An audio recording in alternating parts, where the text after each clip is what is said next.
All right. So, welcome to Talking Data Equity. This is Friday, October 17th, and my name is Heather Krause. I am a mathematical statistician, and I am the founder of an organization called We All Count. And We All Count was designed to do one thing really specifically, and that is to produce tools and provide training to anybody from any sector in any country who's working on a quantitative data project and wants to make sure that they're not accidentally harming the people that they care about uh, in the data project that they're working on. And that comes out of my own personal experience of being a mathematical statistician and having a couple of really kind of painful experiences where I realized that using kind of conventional statistical methods in ways that were taught to me in grad school turned out to be not only sometimes harmful to the people that I was working with or that the projects were trying to prioritize. They also produced results that were not accurate and not useful, and that there was this big kind of gap in what was being taught by conventional quantitative data education. And that's what We All Count does. And I'm happy to talk to you all day about that. And one of the things that we figured out, we All Count's been going for about 10 years now. So one of the things that we figured out was that the more people that we could get that were in different sectors and different parts of the world to share their own projects and share the ways that they were using data, the better quantitative projects got across the entire sector. Because sometimes one thing that seems really obvious to somebody in one sector is unheard of to somebody in a different sector. And by sharing our ups and our downs and our best practices across sectors, across projects, it really increases the level of equity and accuracy and usefulness in data projects across all the sectors. So one of the ways we do that is by hosting this thing on Fridays, which you have made your way to, called Talking Data Equity. And I'm very, very happy to see you. Talking Data Equity is going into its now I can't remember. Has it just finished its fourth year or is it going into its fourth year? Anyways, we've been doing this for a while, and it is absolutely one of my favorite things to do. Talking Data Equity is different every single Friday. And some Fridays we have a topic, and some Fridays we just have like an open Q&A, and some Fridays we have a special guest speaker. And this Friday, we were scheduled to have a special guest speaker, Mickey McGleason from Carnegie Mellon University, who is part of a team that is doing really amazing work on helping local communities get access to pollution sensor data. And I know I really talked this up in the last couple of weeks, and I'm really sad to say that Mickey is sick. And so they are not joining us today, but they are joining us. We're trying to get it for a later date in November. So we feel very hopeful that we'll still be able to do it in 2025. And I'm really, really sorry to all of the people that were looking forward to hearing about Mickey's really fantastic work today. Instead, you're going to get me, and I'm going to share with you an idea that I've been thinking about a lot, and a really practical tool. We'll do a little bit of interactivity and let you folks ask questions and all of the rest. And as usual, this is being recorded, and it's being recorded to share in our We All Count Data Equity Community Forum. I put the link to that in the chat right now. That is a public good. That's a free community forum that you can jump into any point. And look for resources, ask questions. There's always lots of people there sharing some interesting ideas and tools that are working. And we also, in the events section of that data equity forum, we share the recordings and the resources from Talking Data Equity. So as I mentioned, we have over 100 of these on a really wide range of topics. So you can always check in there if you have a specific topic like small sample size, public health, education.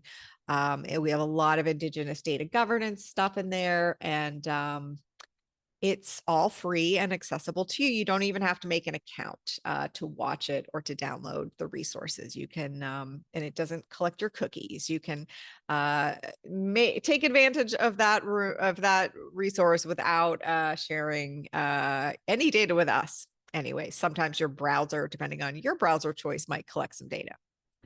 Okay, so I'm going to talk to you today about relevance. I'm going to talk to you today about something that I recently saw that made me incredibly angry, and I had to kind of talk myself down about it. And I'd really like to hear your ideas about it as well. And I am going to share a tool that we use with our clients. And while I'm talking, because it's me today, you don't have to keep your microphones turned off. You can jump in and ask a question or share a reflection at any point. We will, of course, have an official Q&A at the end, but because we all know each other, you don't have to wait. Raise your hand or turn your microphone on the moment that you have a question, and I'm happy to have the conversation or share my answer to your question. You can do that using the Zoom chat as well. If you don't want to turn your microphone on, you can always use the Zoom chat and jump in and share a reflection or ask a question. So we're just going to kind of do it informally today. And before I start sharing my slides, I am going to share with you the experience that I had that made me really, really angry. I'm going to slightly anonymize it just because I don't want to. I'm not in the business of attacking other people most of the time. But I recently saw a short video from a person who is very well respected in their field. Pretty serious person, like has, a fair number of degrees and books and stuff like that. And this person was promoting, I think, I'm not exactly sure what they were promoting, but I think they were promoting like one of their ideas or maybe one of their seminars. And he made the statement that there was this study that had come out of Harvard and that it was a really rigorous, long study. And it had shown that the number one predictor, the strongest predictor of your health and wellness at the age of 80 was the number of friends that you had when you were 50. And he was saying that this was like this very rigorous, fancy Harvard study had shown that this was a better predictor than like biological things like cholesterol and sociological things like wealth, and that the number one predictor in this Harvard study of your health and wellness at 80 was the number of friends you had at 50. And that caught my interest because I thought, I find it very, very hard to believe that I mean, and one of the things that interests me as a human is when I am wrong. I really, really love finding out that my thought patterns or my habits, my research habits, the way that I'm dealing with data, I really love finding out whenever I'm doing a habit that turns out to be incorrect. That's one of my favorite things, which of course is why I love the work that we do here at We All Count. And so I thought, I really want to read that Harvard study. And of course, unfortunately, this person did not link to this Harvard study. They did not even name the author of the Harvard study, but it wasn't too hard to do some digging around and find the Harvard study. And I read the Harvard study, and it's a very, very good study. It's very rigorous science, very carefully conducted. And when you, I mean, I could rant about this for the whole afternoon, but what I'm going to say in brief is that the one section of this study that does address, this predictor of health and wellness at the age of 80, actually, when you read the nitty gritty, what it actually says is if you are a white man who was educated at Harvard and who made it to the age of 50, being physically and mentally healthy, then the most important predictor of whether or not you were going to be healthy and well at 80 was a variable that they were calling social satisfaction. And the thing that this variable called social satisfaction was measuring, it was a binary variable, and it was measuring whether or not this Harvard educated white man who was healthy, whether or not that person was married. So what the Harvard study actually says is that if you're a healthy, physically and mentally healthy white man who was educated at Harvard by the age of 50, then the number one predictor of your health and wellness at the age of 80 is whether or not you were married to a woman. So that made a lot more sense to me. That is a scientific finding that makes sense. And the other one just really did not. And so, yes, thank you. So, this makes me rant for a while, but at the same time, I'm aware that the person that, put up that original piece, isn't trying to make us do bad things. And also I'm aware that there's all kinds of other research that does say stuff about the protective aspects of having good social relations. And so I'm not here to say that study is bad. The study is not bad. The study is very good. And I'm not here to say that social relationships don't matter or we shouldn't be encouraging each other to maybe pay attention to social relationships the same way we might to like physical health. I'm not here to say any of that. I'm here to say we have to be, especially right now, incredibly careful about who we claim evidence is relative to.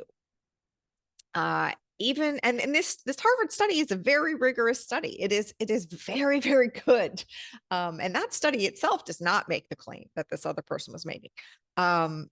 And just because a piece of evidence or a piece of science is very rigorous or very well done or has a really big sample size doesn't mean that it is relevant to everyone. And I can also tell you, as somebody who lives and works in Canada, we get exposed to tons and tons of evidence that is generated in the United States. And we always have to remind ourselves that some of that is relevant to us and some of that is not. And so having a skill, a really practical skill to determine whether the evidence that you're using is in fact relevant to the people that you care about, or whether the evidence that you're producing is relevant to the people that your users might care about, is a really important skill. And one of the kind of surprising things is that there are no scientific tests of this. Like you may have heard of words like validity or external validity or internal validity and generalizability and facial validity and all of these kind of fancy words, which are important concepts, but there are no actual tests. There's no way to run some kind of statistical test or get a number or get a parameter estimate or correlation estimate or even a sample size that will tell you, yes, this evidence is valid for the person that I care about. No such thing exists, which is kind of mind-blowing given the amount of evidence that we try and use on a day-to-day basis. So I'm going to share with you a tool that I use. And I'm in no way saying this is the only tool. I'm just saying this is a tool that I have found successful with a wide variety of people who are at different levels of comfort with data, comfort with training, technical training, to get some input. And I'm going to share a couple of slides, and you will really have to bear with me here because, again, I was not planning to make this presentation today. So I am pinch hitting for our friend Nikki, who will be back in a couple of weeks. So please be kind. And to answer your question in the chat, did I share this feedback? The answer is yes, I did. So I'm sharing my screen here, right? You can see it, yeah. So let's say I'm going to use a non-person example first. Let's say that I'm trying to plant some tomato seedlings. And I look up, okay, what time of the year, how do I do this? I'm a new tomato farmer. I use the word farmer usually. And I don't know when to transplant my seedlings outside. When should I put them outside? So I look up in like a gardening book and it says, the evidence is that the optimal time to transplant this seedling is mid-May. So I'm like, excellent. I'm going to transplant my seedlings in mid-May. However, how do I know if this information applies to me? This is the question that we're trying to find a practical way to navigate today. And the tool that I'm going to use, and I'm going to show you how to use, is something that we call the rings of relevance, where we think through, who is this evidence extremely relevant to? Who is this evidence highly relevant to? Who is this evidence possibly relevant to? And who is this evidence not so relevant to? Not just who, but also where and when.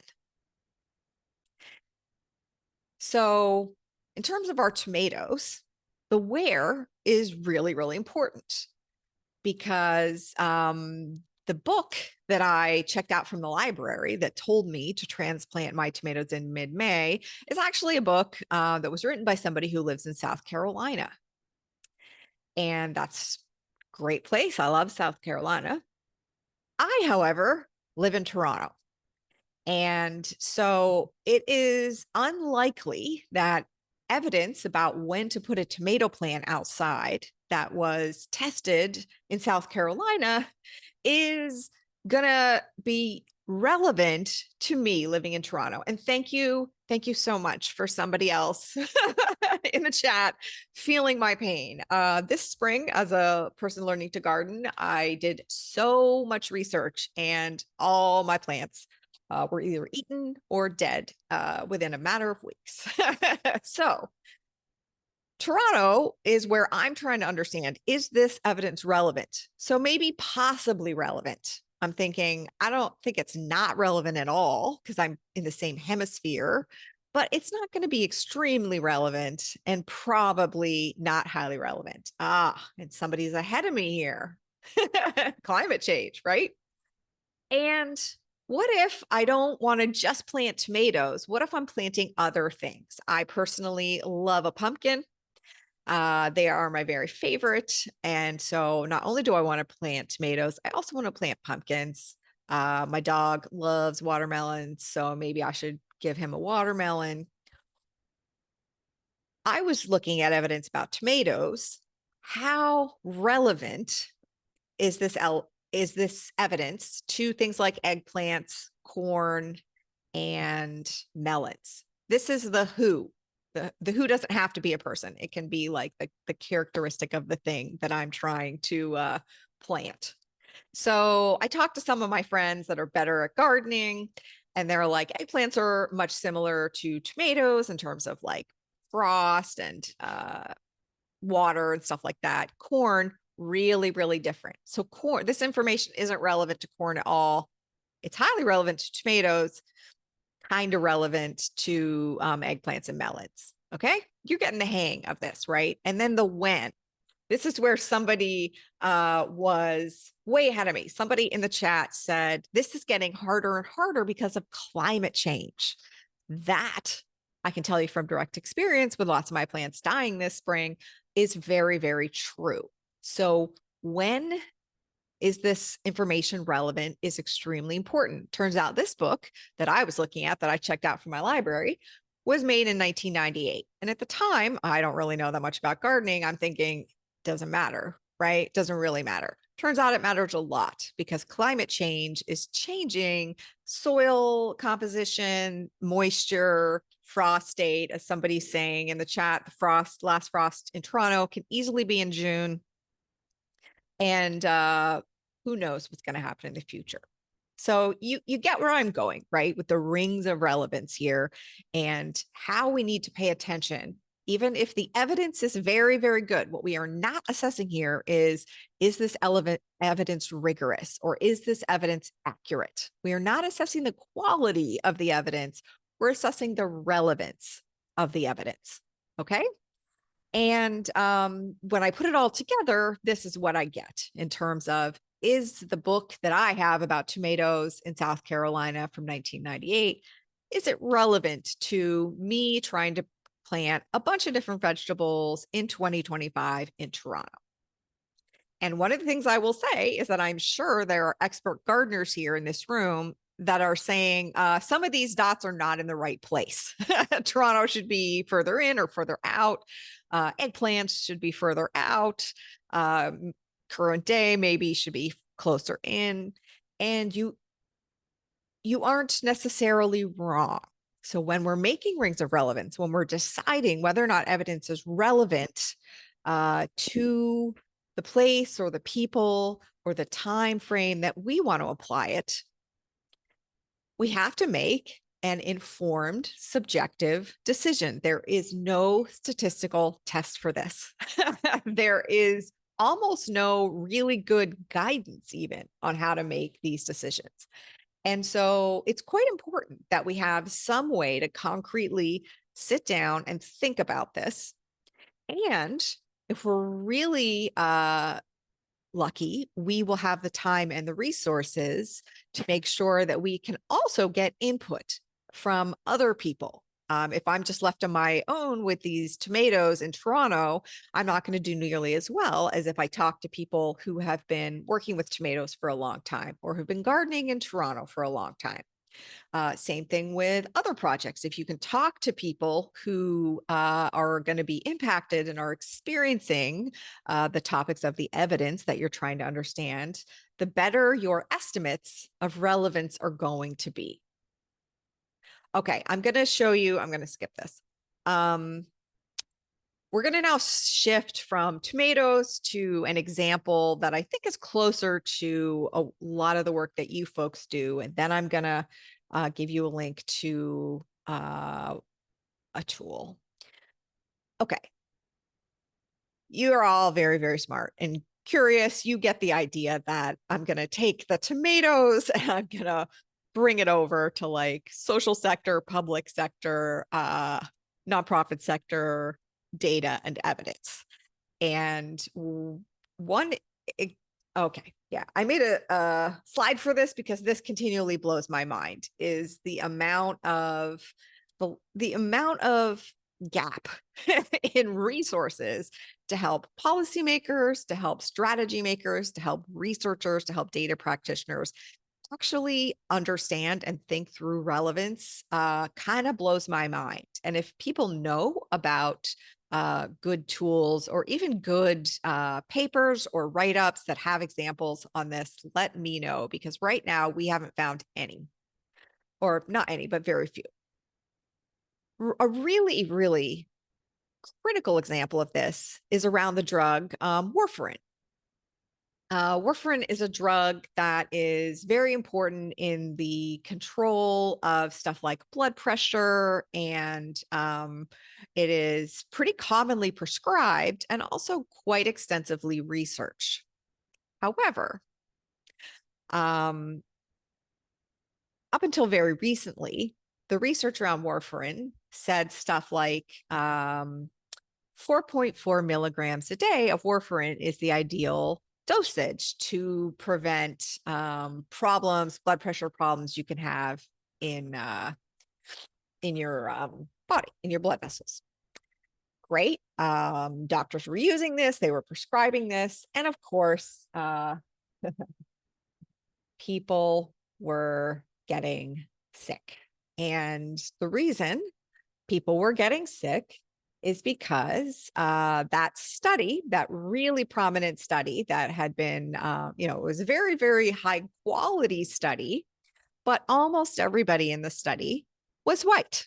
And the people that weren't white hadn't been incorporated into the study in a way that would allow us to double check not whether this 4.4 milligrams a day is accurate or whether the evidence is valid, but whether the evidence is relevant to the patient that is sitting in front of this healthcare provider. And what what the medical field eventually realized was that this finding was very, very relevant to people who were white, but not relevant to patients who were Black and patients who were Asian. The way that the drug worked was different. And so they had to ask the question, who is this extremely relevant to, highly relevant to, possibly relevant to, and not so relevant? And if they had asked that at the beginning, when they published the data, there would have been many fewer Black people who got sick because they were on the wrong dosage. Another interesting and important relevance question to this particular medical trial was where. Because of course, when they were testing all the different doses and what dose was ideal, they were working in a very controlled clinical setting where the person was getting such and such a dose, all their other medication was being monitored, their health was being monitored. It was in a very specific setting, a clinically controlled setting, because that's how most drug tests are happening. And that's great. Again, this does not mean that the evidence is bad. But what it does mean is that the evidence is going to be less relevant in other settings, or we at least need to think through what contextual elements are going to impact the relevance of this. When we ask where is something relevant, we want to ask kind of what social supports are we assuming are present? What geographic supports are we assuming are present? What is the political context? And these things are going to really, really matter. The dosage that might be ideal in a controlled clinical setting is going to be very different than the dosage of a drug that's going to be ideal in an unhoused setting. When is a lot less influential on relevance in this particular case. Because unlike my tomatoes, where climate change is changing the soil and changing the environment and changing when frost comes, there's not so much that is related to time that's changing how this particular drug works in somebody's blood vessels. So there's not always going to be a big time. That's why I really like this example. Not every aspect of the who, what, when is going to be very important in relevance. Okay, let me show you one more example, and then I'm going to show you a whiteboard. We'll do one together. I do a lot of work in food security. I really, really think food security is so important. And the way that we measure food security is so culturally sensitive that I think it's really a good investment of all of our time to think about food security research. And absolutely, this is a fantastic example in the chat before I move on to food security. How many drugs are only tested on a BMI range that exclude a very large proportion of the population? I believe that one of those drugs is something about, I don't know the name of it, but a very, very popular birth control drug. And I believe that that has been a real problem. So let me show you one more because I want to get to where we can work together. Okay, so really good research shows that an innovative food support program that was being tested in one area, which allowed clients to shop for or select their own food baskets from pantry shelves rather than being handed a pre-packed basket, reduced food insecurity among immigrant families. So this is a really cool program. Sometimes when you're at a food support, like a food pantry or a food bank or a place where you can get food support, sometimes you're handed a basket of like what they have available that day and they give it to you. That can be efficient. That can reduce like the need to take time off work or to bring your kids and stuff like that.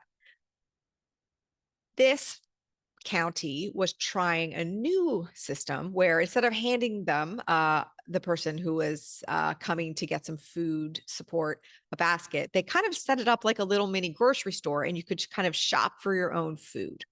And they specifically wanted to know if this was going to make food security improvements for people who are immigrants, because we were getting a lot of complaints that the food that we were just handing out wasn't culturally sensitive enough.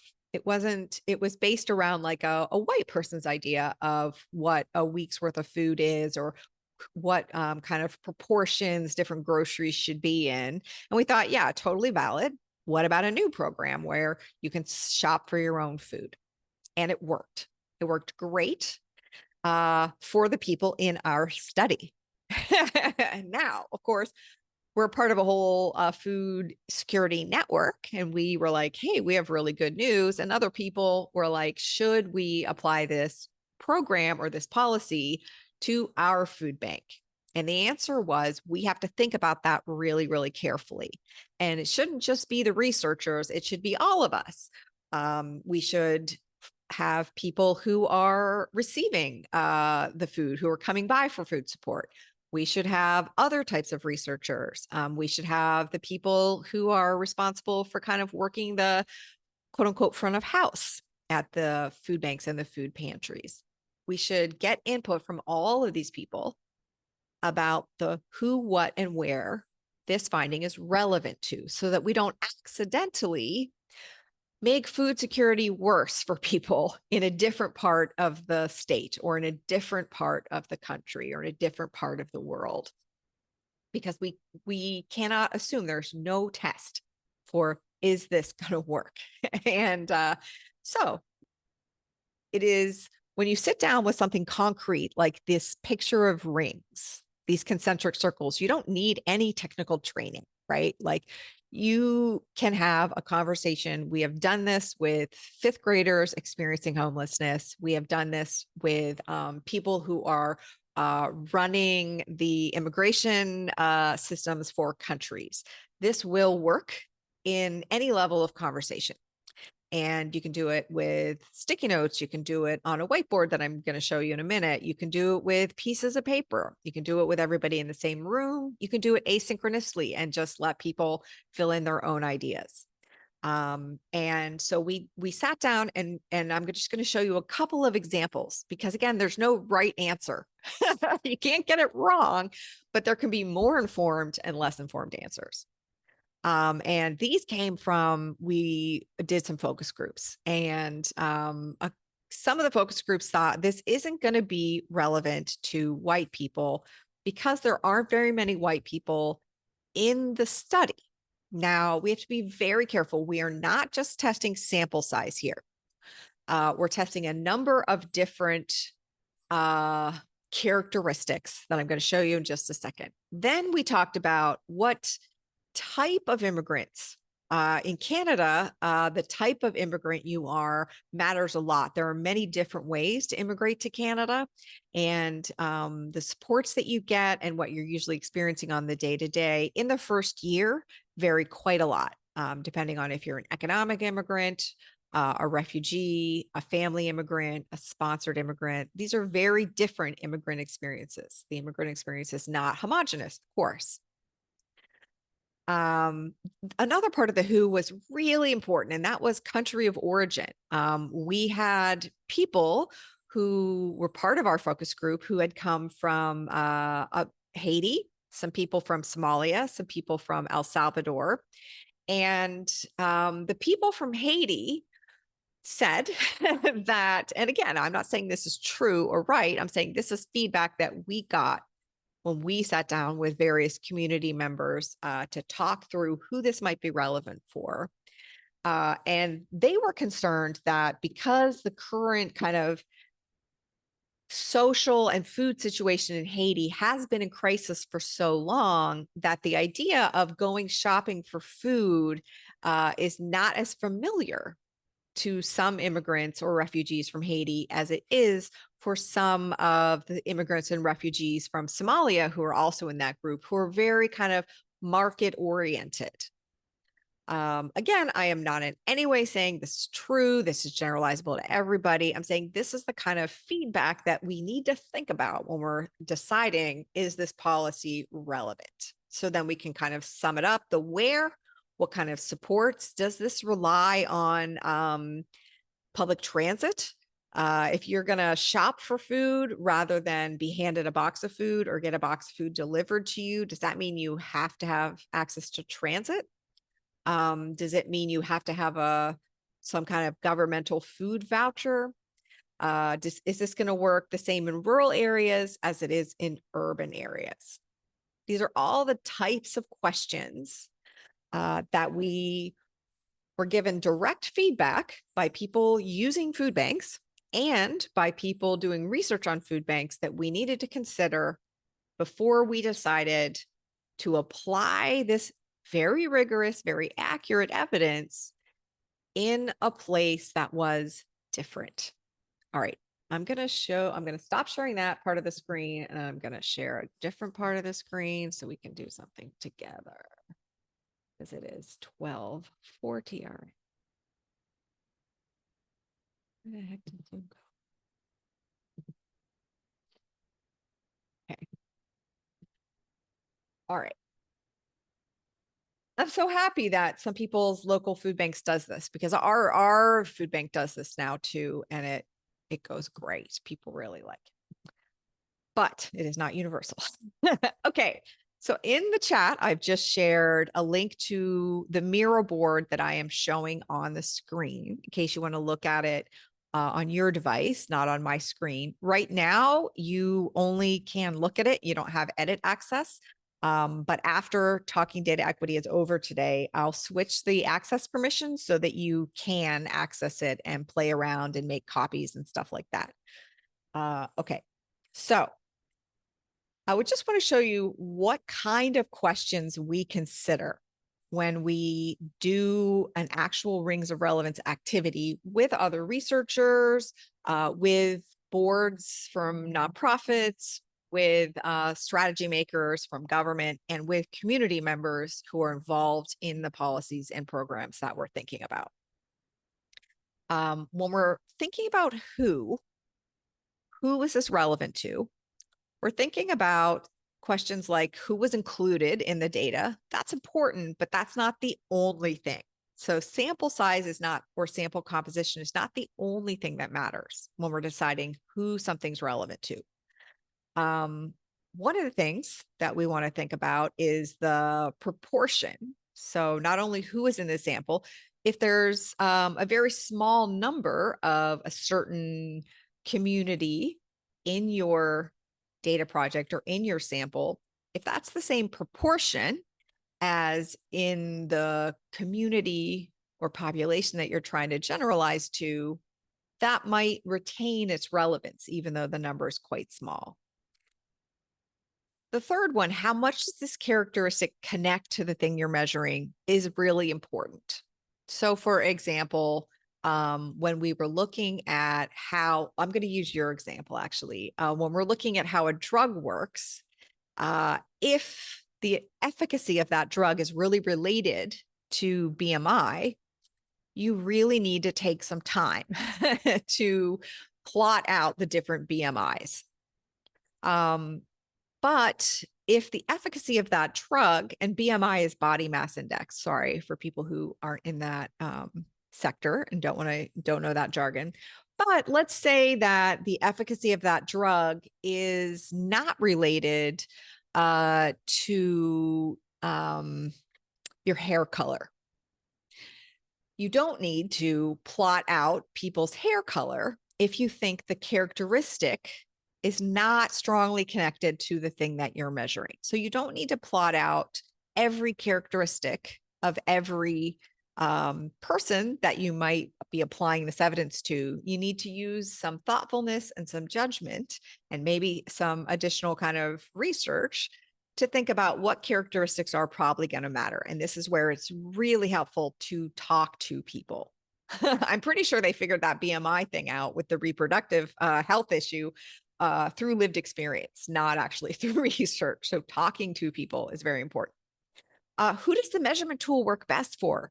So in education, for example, if we're doing educational effectiveness research and we're using like a standardized measure of sense of belonging, there's a lot of research about how sense of belonging helps people stay in school and do better in some of their courses.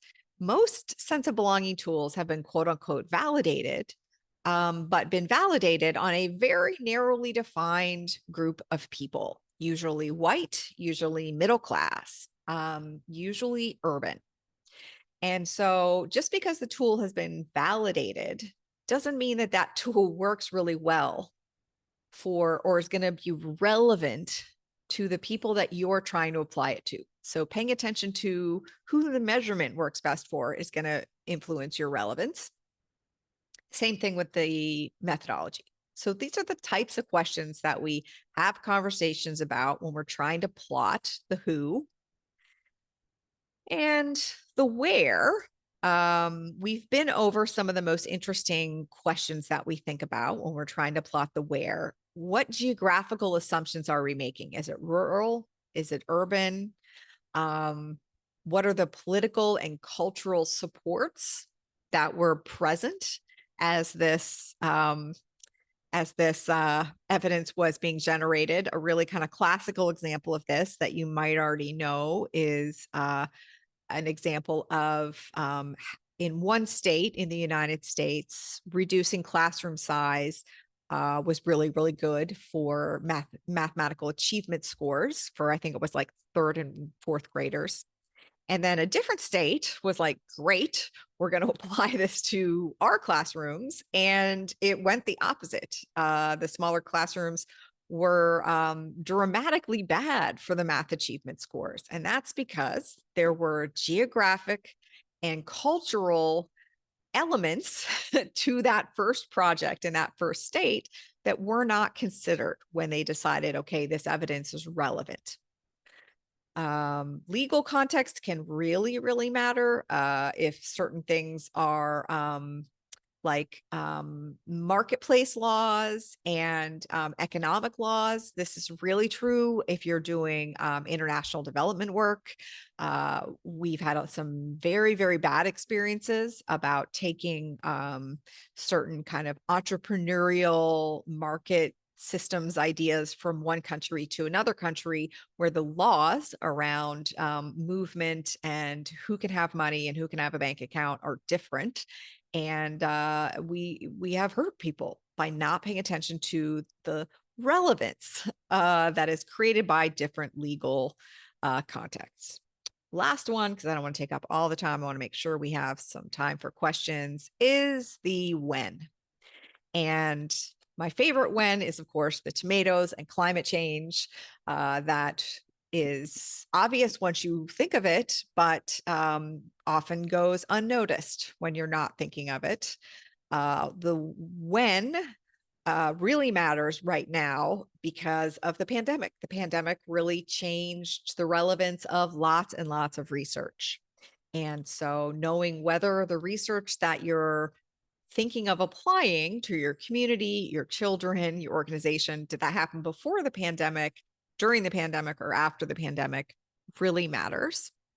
Time of year is really important. In this food bank example I was showing you a couple of minutes ago, how many people were using a food bank really depended on the seasons of migrant agricultural workers.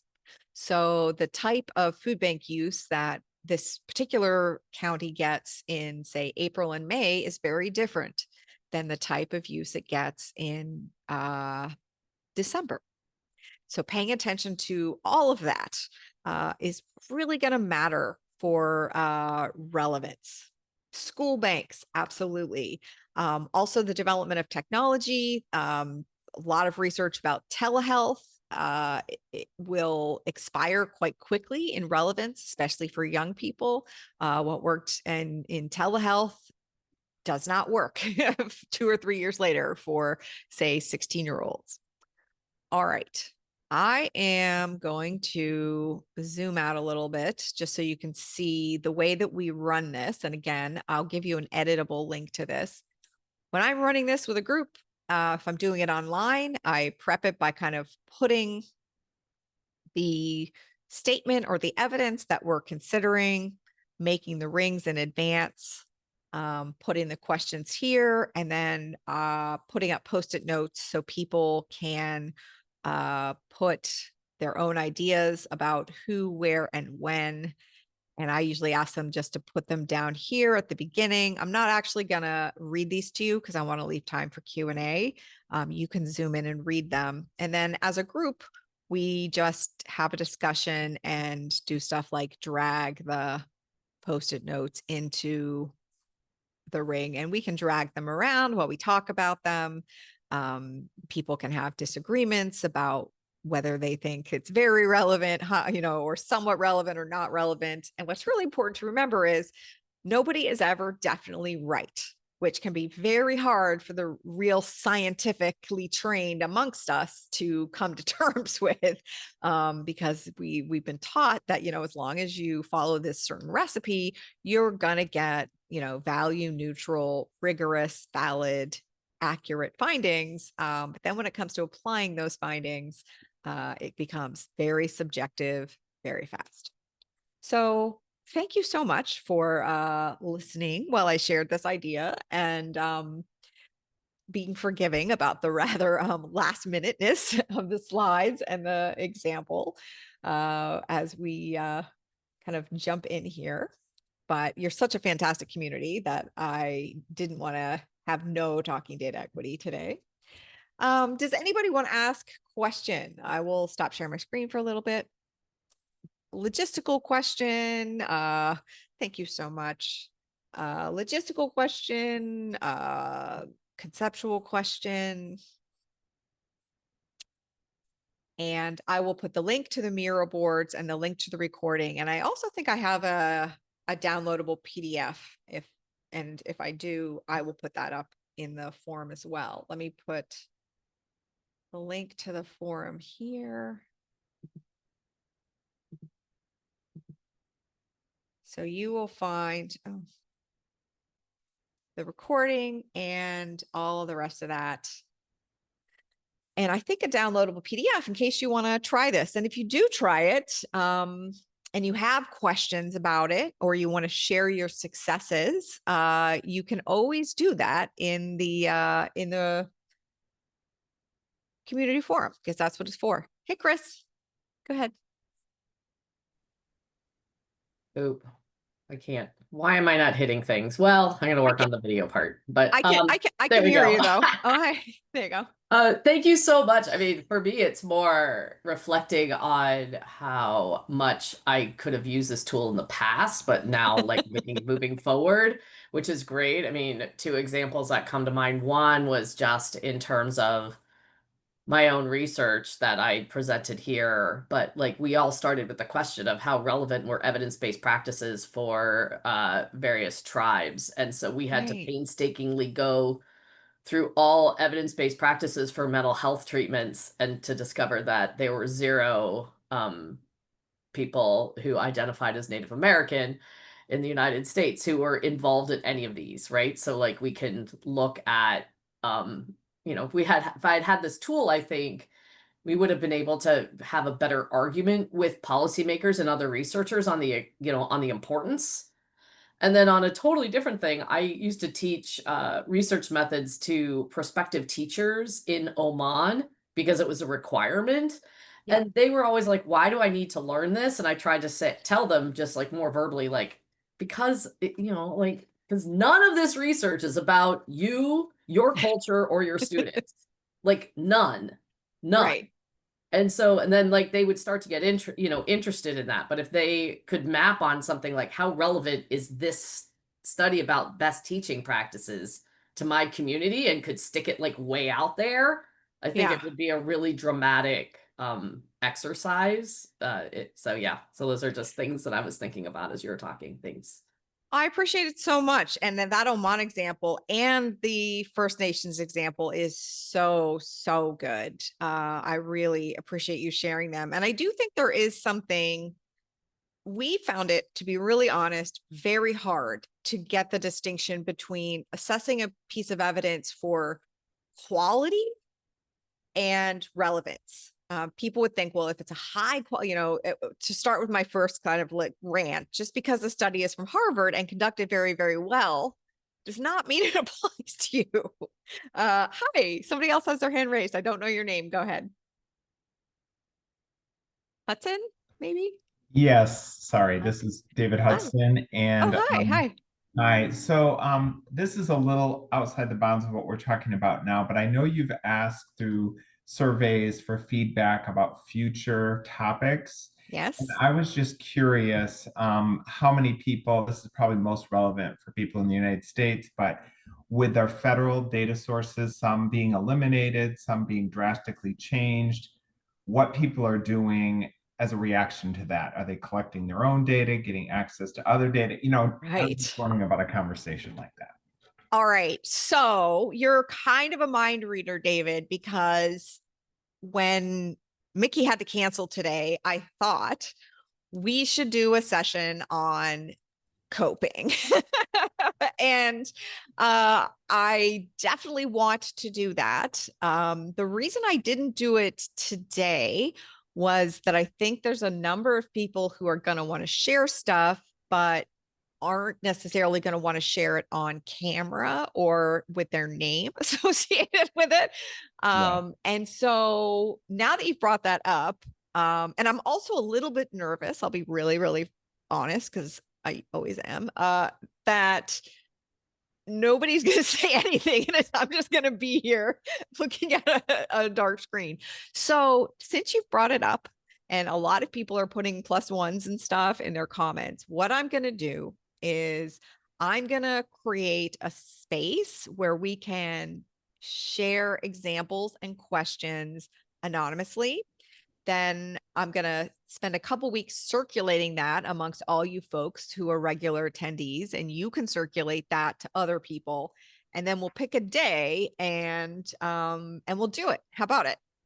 Perfect. Uh, Thank you so much. it means the world to me that you brought it up, because I just wasn't 100% sure, like, so you've made my mind up, and I love that idea. Thank you. So, and I'll make sure that it is not around American Thanksgiving because that is coming up. So excellent. So let me share, if you are not, just to make sure that you get this, if you want to be part of this, one of the places I am definitely going to send this survey is to people who are signed up. We have on our Talking Data Equity homepage, which is what I just put in the link, on there is a place to sign up. That very first kind of start button is where you can formally register. I know that we have an add to calendar link now that we are finding more people like to add it to their calendar. But in terms of sending you a survey about what do you want to talk about, what resources do you want to share for this, like coping with the changes in the US political scene and federal government, sign up for that if you want to be 100% sure to get that survey. Okay. Awesome. Great suggestion. And I'm really appreciative. Okay. We are going to leave it there. We are back next Thursday, and we have people from an organization called Nuru who collect data locally, and they are really specialists in doing local data evaluation. And they're going to come and tell us about some lessons learned and some mistakes made. So that is next Friday at this time. And then we'll have a little break for American Thanksgiving, and also I'm out of town one of those weeks. And then I will get a date on the calendar for all of us to get together and pool our resources for how to cope with the new political and data situation in the United States, because I know that it's not pretty. Okay, great. I will see you all next Friday. Thanks for being amazing. Bye.